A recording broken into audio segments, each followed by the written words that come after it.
Welcome to Defining Dad Bod, where my dad, Coach Alex VanHouten, posts his 14 years of experience to work for you. You should listen to him. Here's Pretty Beast Mode.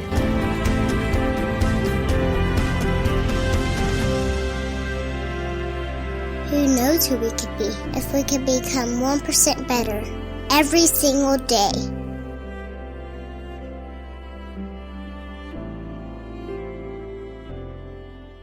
What's up, guys? This is Alex VanHouten with Defining Dad Bod. I hope you're doing super well. You're listening to Season 3, Episode 24 of Defining Dad Bod, where we're talking about having healthy holidays.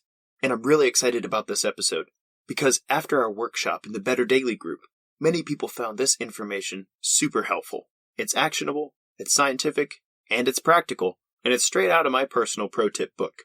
So write some stuff down, make some plans, leave us a raving review, and share this with somebody in your life who you know it will benefit. First, we've got our food for thought today, and then we'll dive in. How often does your engagement with electronics interrupt your resets in a day? Do you know what I'm talking about? A reset is a space in between two different activities that gives you an opportunity to stop and think about the day, to check in with yourself and make sure you're taken care of, and to make sure that you're accomplishing the purposes that you set out to achieve today. These resets could look like getting up to go get another cup of coffee, a walk around the block, going to the bathroom, a workout, or maybe a quiet moment between siblings fighting. #DadLife. I've found that these moments, whether they last 1 minute or 30 minutes, are extremely important and powerful parts of ensuring that what we set out to do every day actually happens. And what I've also found in my life is that there are many times that I let electronics get in the way of that valuable reset time. Going to the bathroom, for example. Whether I'm standing at the urinal or sitting on the pot, I'm more than likely on my phone. I know, probably TMI, and you won't look at my social media posts the same way ever again. Sorry. But it's true. There's no reset because I'm engaging with the online world. Similarly, I went for a walk with my son the other day. I was pushing him in the little blue car that he likes, and we were going around the block. I was halfway around the block before I'd realized that I had my face in my stupid phone the entire time, making sure that I hadn't missed any messages, and responding to a few that I'd missed while I was working. You could say I'm a diligent and responsible business owner, constantly hardworking, and ensuring that my communications are timely. You could also say I'm a good dad for taking my kid around the block. But halfway around the block, when I realized my head was in my phone, I put it in my pocket, I engaged with my son, I took a deep breath, and I enjoyed how blue the sky was. I would tell you that as wonderful as electronics are, allowing us to do light-speed things and stay connected 24/7, that have begun to find a powerful and valuable part of my day is intentionally to set it to the side and allow that space for reset. What's interesting is, messages still get answered, posts still get made, and I often find myself feeling less scattered and less disintegrated by the end of the day. So what about you? How often are electronics interfering with your ability to reset? Maybe our perspectives are different. I'm a business owner, husband, dad, and I've got some new innovation or vision on the brain constantly. So maybe these resets are more important to me than you've found them. Either way, I'd love to hear your thoughts. Shoot me a message at coachal@definingdadbod. I think it's important to wield these powerful electronic tools in ways that are good for us and serve our purposes, rather than allowing them to control us, pulling us down the rabbit hole and missing out on things like an enjoyable walk with our kids or an opportunity to reset our intentions. That's your food for thought today. I hope it gives you something to munch on. Now, let's get to my upgraded pro tips for healthy holidays so that you can have a wonderful holiday season and you can start the new year off on a great foot.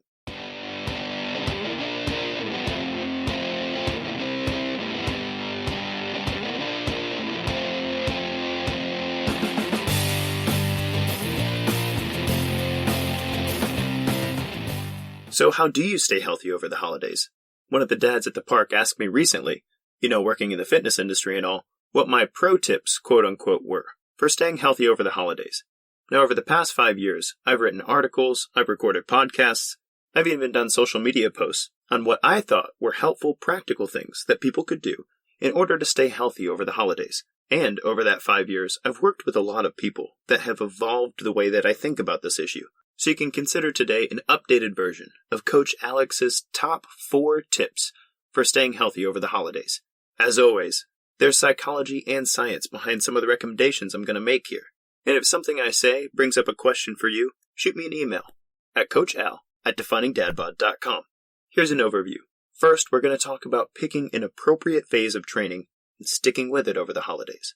Second, we're going to talk about some supplemental support, since strange situations often crop up over the holidays and our body could use a little help with them. The third thing we're going to tackle is a moderating mindset, so that we can enjoy our holiday, but not do it at the expense of our future health. And last but not least, we're going to talk about the social aspect of preparing for family. So here we go. First, picking an appropriate phase of training and sticking with it is a powerful and important part of staying healthy over the holidays. In our recent Faithful 40 launch in the Better Daily group, I coached our members to pick one of two goals over the holidays. One, you could burn fat well as a fuel source over the holidays. Or two, you could grow some muscle over the holidays. Now it is possible, with a lot of bandwidth and a little bit more time, you might be able to do both at the same time at different times in the year. But over the holidays, when your schedule's strained, when things can be erratic, when there's a lot of other things going on that require your time and attention, it's best to stick with one thing and do it well. And in just a second, I'll talk through what those parameters look like, the difference between burning fat well and growing muscle. But before I do, I want you to hear an overarching theme in your training phases over the holidays. And if you don't take anything else away from me today, hear this, please. It's so much more important for your health, for you to stay consistent, even if the workouts have to be shorter, than it is for you to get sporadic but intense workouts here and there. Unlocking the genetic blueprint for health in yourself and building better tissues relies much more on habits that you can perform on a regular basis, rather than sporadic bouts of intense activity. In fact, for many people, sporadic and intense activity, in addition to a strange schedule and other inconsistencies that might be occurring in your personal and professional life over the holidays, may only serve to create poor metabolic adaptations that you don't want. In layman's terms, I'd rather you get 20 minutes of exercise every day, 7 days a week, than 90 minutes of exercise twice a week.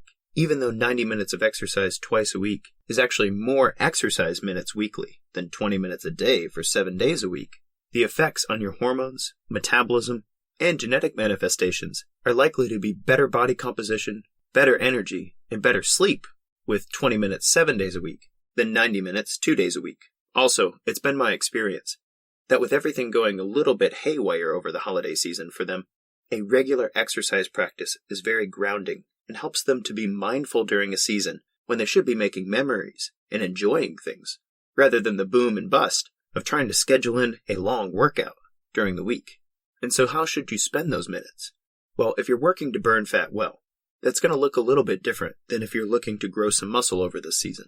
I'm about to throw a lot at you. If you want some visuals, you can find those in our Better Daily group, the link to which is in the show notes below. From a nutrition standpoint, burning fat well requires a slightly lower carbohydrate and higher protein focus. For most of my clients, I recommend keeping your carbohydrate intake to less than 80 grams per day on most days. To support that with weight training, you should engage in weight training 2 to 3 times per week, ideally working to get 2 to 3 sets per muscle group at 15 to 25 repetitions with very little rest in between. Supersets and circuits are great for this phase of training. Also, you're not trying to move a lot of weight. We're looking at body weight exercises or light resistance. In addition to the weight training, cardiovascular training is a very powerful part of this phase. 3 to 5 times a week, mostly base training, that's low intensity, or moderate intensity, which would be a 5 to 6 on a scale of 1 to 10 in terms of difficulty, and would be best done before weight training if you're doing it on the same day or all by itself. Now, consistency is key here from a nutrition, weight training, and cardiovascular perspective.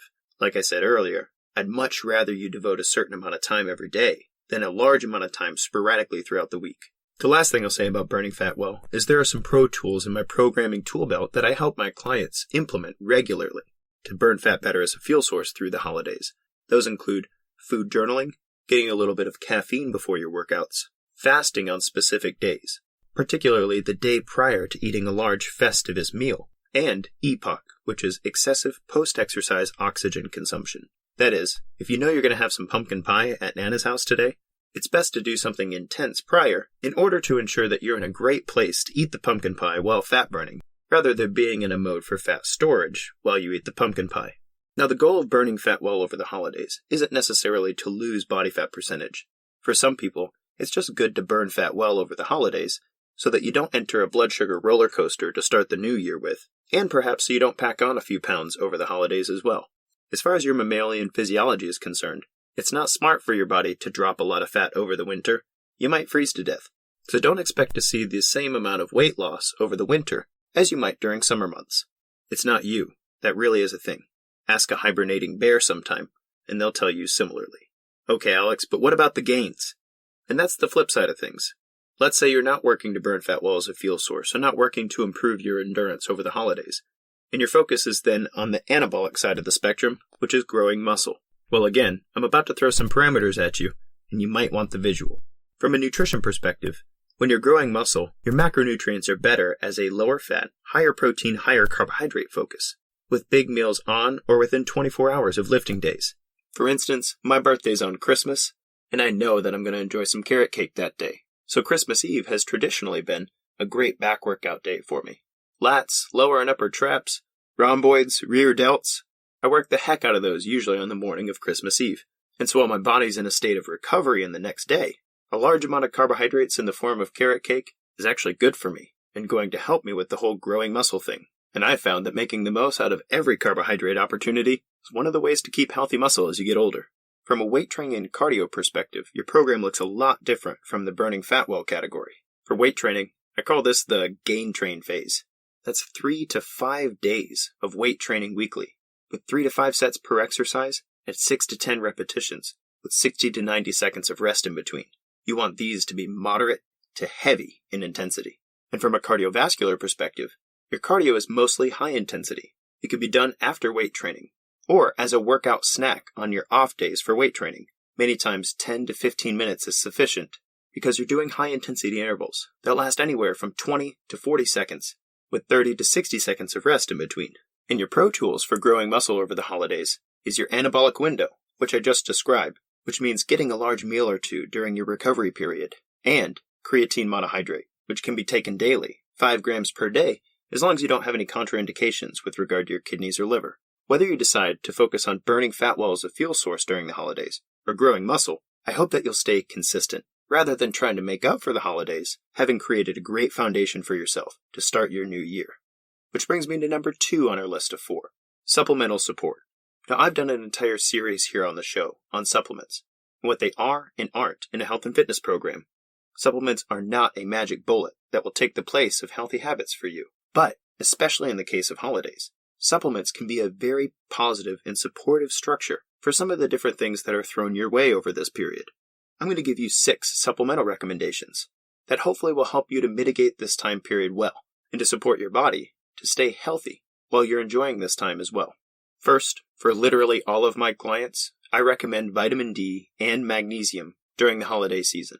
This will support hormones, it'll support the immune system during a time of low sun exposure, and it'll help to replenish the body during high stress months. According to the International Vitamin D Association, unless otherwise indicated, you can take up to 4,000 IU a day safely. That's what I do personally, and that's what I recommend to most of my clients as well. Next on the list is a solid probiotic. Saccharomyces boulardii can definitely help combat the sugar-hungry gut flora that you support with holiday eating. That is to say, if you're eating in a way that's abnormal to you, that means you'll also be fostering an abnormal amount of different bacteria in your gut than you're used to. The probiotic Saccharomyces boulardii can help to bring that into balance and reinforce the good guys. I find that a probiotic during and after the holiday season is a really helpful part of keeping my gut on track and happy. This also happens to be a time where folks get prescribed an antibiotic for one reason or another. If that's you, a good probiotic will help to rebuild your gut flora following the attack of the antibiotic. The faster you can get the bugs in your gut back to normal, the faster you'll feel like yourself and be able to fight off other infections. My third recommendation here is actually a combination of 3 things that I call the digestive detox and repair. The day or two after you consume a meal that doesn't really sit well with you, these can be really helpful. That's L-glutamine, aloe juice, and activated charcoal. Glutamine often comes in powder form and can be mixed right with your aloe juice, which in my neck of the woods I can find in the pharmacy aisle right next to the stool softener, strangely. And activated charcoal often comes in capsules. Taking these 3 things together can help to restore the tissue of the gut, decrease the amount of inflammation in the gut, and bind potential toxins as byproducts of the gut flora that have been digesting foreign foods and then eliminating them out of the system. This combination is really helpful for me when wrestling with ulcerative colitis, so that I can enjoy some foods that are really contraindicated for me, but that support my gut in eliminating them well. My fourth supplemental recommendation is L-theanine and Relora. L-theanine is an antioxidant found in green tea that can promote focus and calming, and Relora can help to buffer the adrenal system so that some of the stress that's coming in on you doesn't hit you so hard. One of my clients says it's just like drinking a glass of wine, and while it doesn't work on the system the same way, I definitely understand what she's talking about. My fifth recommendation is berberine.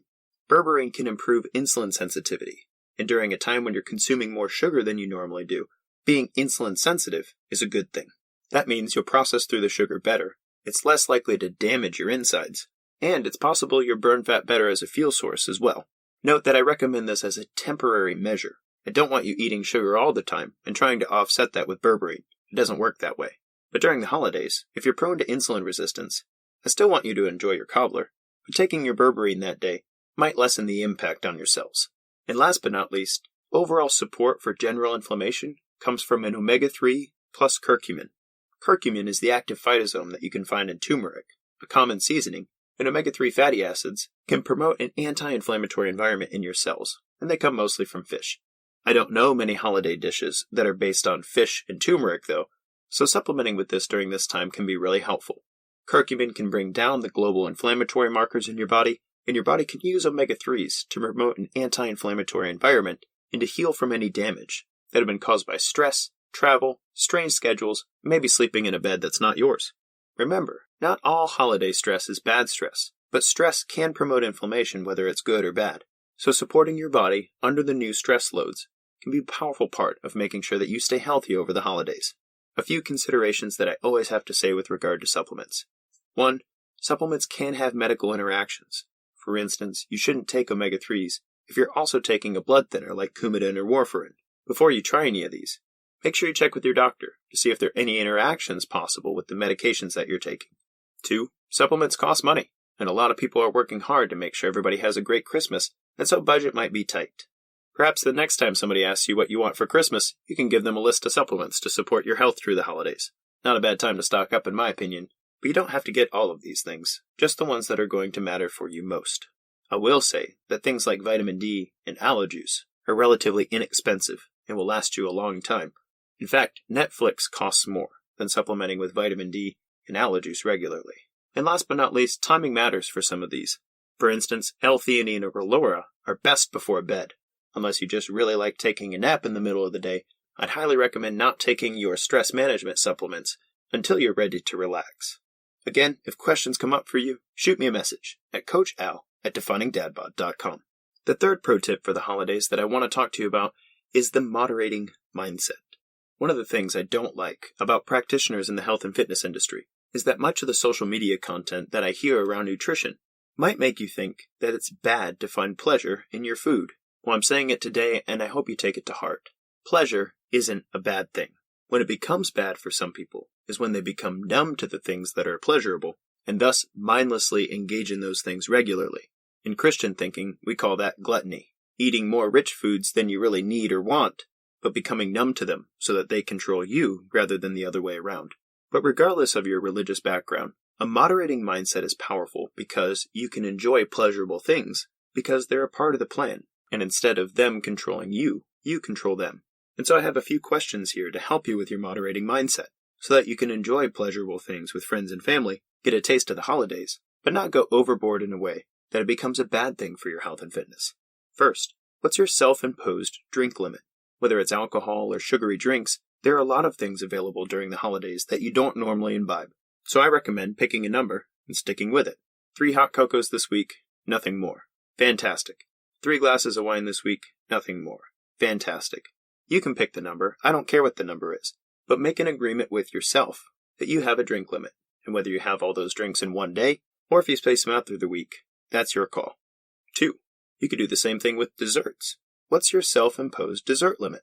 This is important for me specifically, because I love sweet things, and they certainly abound over the holidays. But I don't want to be eating them just to eat them, I want to eat them to enjoy them, especially with family.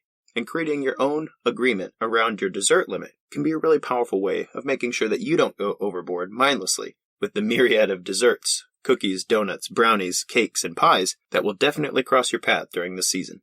Another question is, are there any days where moderation isn't feasible or good? I mentioned earlier that Christmas is my birthday, and on Christmas Day, I'm going to have French toast for breakfast, and I'm going to eat as much of it as I feel like eating. And I'm going to have carrot cake around lunchtime or maybe even dinner. I might drink a little too much coffee that day, and who knows what we're having for dinner. But I know it'll be good, and I know there'll be a lot of it. Now, it might not be the same story for you, but for me, I know that day, I really don't want to worry about what I eat, and so I don't. And I've recommended similar things to clients. I had one guy ask me, how much wine can I drink on my anniversary? Like, dude, it's your anniversary. It happens once a year. Go drink as much wine as you and your wife want. Make sure you make driving arrangements, though, just in case you guys go a little overboard. And this is an important thing to understand in a moderating mindset. There are occasions or times where it's not feasible to moderate, or maybe it's not good. Why would you put a damper on your birthday or Christmas if part of the fun of it is the food? Now, I know some would say stay within your calorie limit, or make sure you match your macros, or maybe fast the day before. And sure, all of those can be great strategies. For my part, knowing how the metabolism works, and knowing how my own psychology works, I'm not going to significantly impact my health in a negative way if 355 days out of the year, I do a good job with my nutrition, and 10 days out of the year, I throw caution to the wind. If you feel like that's right for you, I'm giving you permission to pick a day or two, and to not worry about it. My other question is, how can you make the most of that? I told you before that I like to do back day on Christmas Eve, to make the most out of what I know is going to go down on Christmas Day. Just because there are no parameters on whether or not you're going to enjoy things that day, doesn't mean you still can't make great use of it. In fact, there's a part of our biology that has been evolved for the feast-famine cycle. Making the most of the feasting biology, not a bad way to do things every once in a while. And the last thing I'll ask in your moderating mindset is, who are your allies? Many of the folks that I work with would be alone in their corner if it wasn't for me as their coach. For whatever reason, their friends and family aren't very supportive of their goals. And so having me to back them up is a positive and powerful way of staying accountable and managing their health and fitness with integrity. So identifying your allies are a very important part of staying in a good moderating mindset. If you have a coach, this question's easy. But if you don't, maybe there's some friends, maybe there's some family, maybe there's some social media contacts that can partner with you in your moderating mindset to help you stay accountable and to follow through with the plans that you've made to enjoy some pleasure without going overboard. This is a super important part of a positive moderating mindset because willpower will only get you so far, especially in the most treat-laden, stressful, and intense 30 to 60 days of the year. Identify your allies, speak your intentions, and give them permission to hold you accountable. You'll be glad you did, you'll enjoy yourself more consciously, and you'll start the new year in a much better spot than you would have otherwise. Which brings me to my final tip, which is preparing for friends and family. I just talked about identifying your allies, but one of the most surprising things that I see as a coach is how unsupportive that family and friends can be of their loved one's progress toward health and fitness goals. I coach a dad right now who's getting amazing results.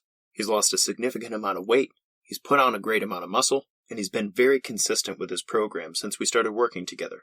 If he was my brother and he showed up to my house for the holidays, he'd hear, "Holy cow, you're doing an amazing job.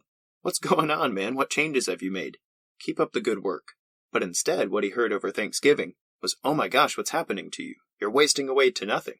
You need to eat a hamburger or something. Are you sure you're not anorexic?" And whether they know it or not, comments like that from family and friends are the most discouraging thing that people can hear when they're working hard toward their health and fitness. Sometimes we don't even know that we want to hear words of encouragement from the people we care about until they say something that cuts us to the quick. Makes us wonder why we're doing this whole damn thing anyway. It's been my experience that comments like that have a lot more to do with the other person's denial of where they are and the changes they need to be making than they have to do with your lack of progress. Don't articulate that, by the way. It usually doesn't go over well when they say, "Hey, are you sure that you're not anorexic?" And you fire back, "I'm not the one who needs to lose 100 pounds fat, so that makes for a very quiet Christmas dinner." #true story. So what can we do about insensitive comments like that? Well, the best I can do is prepare you. So here we go. First, be able to articulate your truth versus your excuse. What do I mean by that? I mean that many people can't say why they're working so hard on their health and fitness because they've never tried to. If I said, "Why are you working so hard? Why have you made these nutrition changes? Why are you exercising so consistently? Why are you getting to bed on time? Why are you doing those things?" Would you be able to tell me, honestly, in 10 seconds, why that matters so much to you? I encourage you to go look yourself in the mirror and try to articulate why you're working so hard, and why this matters to you, and why you're going to put some parameters on your holiday, and why you're going to work toward growing muscle or burning fat better. Why? Because this honest truth is something you can always speak and feel strong about, which is very different from an excuse, which is what I often hear people rebut with during the holidays. Somebody says, wow, you've lost a lot of weight. You're looking a little thin. Are you okay? And a lot of people say, well, I went to the doctor and they said I need to lose some weight, so I've been counting my calories and that's where we're at right now. That's an excuse. That's not your truth. A much more powerful way to explain your health and fitness consistency is to say, I had my eyes open recently and I want to be around for my kids and I knew I needed to make some changes. So I've intentionally stopped eating some things I know I shouldn't be eating, and I've been moving more recently, and I feel great. Thanks for noticing. That's an example of your truth. And your truth will always make you stronger and help other people to elevate to do the same. Whereas your excuse will always make you feel weaker and generally breeds fear rather than inspiration in the people around you. I'm encouraging you to prepare for family and friends with your truth. Be able to articulate why this is important to you and why you're working so hard. That will go a long way and might inspire other people to do the same. The second thing I'd encourage you to do is think about who of your friends and family that your healthfulness might need to rub off on. Now be careful with this, because this can be really judgmental really fast. And what's weird is, no matter what you say or do to family members, I find that they're the most stubborn to follow your advice or example. Jesus said it this way, a prophet is not accepted in his own hometown. Take that how you will. But I want to encourage you that it's okay to be the weirdo. If you're the only person in your family that has a drink limit this week, or the only person in your family who got up early to get your run in this morning, it's okay. And you might not realize that you're setting a powerful example that sets up an ideal that others would like to follow. They might call you weird on the outside, but maybe they'll be thinking about that 2 months from now. This happened to me personally with my baby sister, Jessie. For years, I was the weirdo in my family. I lifted weights regularly, I ran, I ate eggs for breakfast rather than cereal, and nobody in my family joined me for those things. However, years later, after wrestling with postpartum depression, my sister remembered my example, and she started exercising regularly. And to this day, I get texts every once in a while in the morning. I say, hey Alex, I just wanted you to know how big of an inspiration you are to me. I'm very grateful that you follow your health and fitness passionately. It's really changed my life. Thank you. It might be possible that brushing shoulders with your family in this holiday season, especially following a year that's been so crazy, could be what challenges them to move forward positively in their own health and fitness. Word of advice, let your actions do what your words can't. People tend to admire action, but dig their heels in when somebody has a lecture for them. But instead, invite people into your health and fitness. You're going to go for a walk after eating because you heard Alex talk about how good it is for your digestion? Great. Grab somebody that you want to spend an hour with and say, hey, come walking with me. It's good for you and me, and I haven't talked to you in a while. And maybe you'll find that you get more than just better digestion out of your walk. If you're being healthy, it's okay to be the weirdo. Rub off on your people. They might thank you for it later. And the last thing you can do to prepare for friends and family is blame Alex. Look, I don't mind being your black sheep. If you're like, yeah, I listen to this podcast and this weird guy's talking about these supplements I should take and having a drink limit and stuff, here, you listen and see if you're convinced. That would just make my day. So if you can't come up with the right words to say, or you're having a difficult time articulating your truth, then you have my permission to blame Coach Alex at Defining Dad Bod for your holiday weirdness. It won't hurt my feelings. In fact, that sort of thing helps me sleep at night. So if anything, you can count that as my gift for my birthday. And so there you have it, my updated pro tips for healthy holidays. Choosing your exercise phase and staying consistent with it. Supplementing appropriately to support your body during interesting times. Creating a moderating mindset where pleasure's not bad because it's part of the plan. And preparing well for the conversations you're going to have with friends and family. It's okay to be the weirdo. And if all else fails, blame Alex. I hope this episode gives you some tips to enjoy your holidays well while promoting your own health and fitness to springboard into the new year. Again, if you need the visuals, you can find those in a link in the show notes below, along with the opportunity to connect with a community of people who will support you in the holidays and in your endeavors for the new year. I'd love to see you there. This has been Alex VanHouten with Defining Dad Bod. Until next time, guys, kick butt, take names.